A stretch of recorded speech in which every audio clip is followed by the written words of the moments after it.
This is Tim here from Your Six Studios. Today in the studio, I'm going to show you how to install unknown applications on your Android tablet. So we can just swipe down from the top right and go to Settings.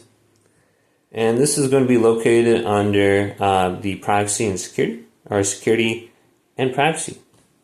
Scrolling down, and there should be more security privacy options down here. And then somewhere on here, there will be an option for Install Unknown Applications. So I have a Lenovo tablet. We can just go to Install Unknown Apps right here. Now go to the area in which you're going to be using to install the app. So it'll probably be your browser, so like maybe Google Chrome, and then we want to go to Allow. And then we probably want to do the same thing for files or Gmail, depending on where we're downloading stuff, or Drive.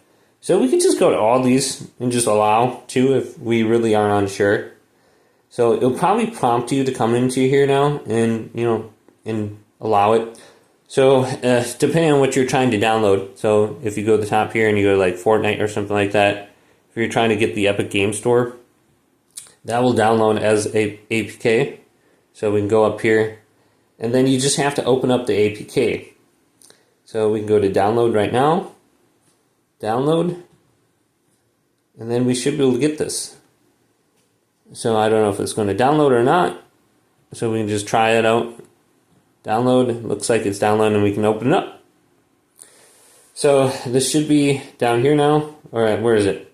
View an offline copy. Not sure what's going on, so we can go to my downloads folder and just check it. Here it is.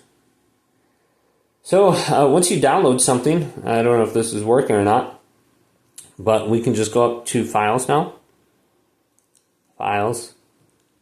And it should be in our downloads folder. Here's downloaded something from Fortnite, okay, and we just tap this. And we can decide what we want to open with. And then we can just open it up. Now, I'm not sure what this is. Maybe it's like a web link or something like that. Yeah, it just goes back to here and it says view an offline copy of this page. But just install unknown apps and just allow it, and you should be good to go. Hopefully this video did indeed help you out.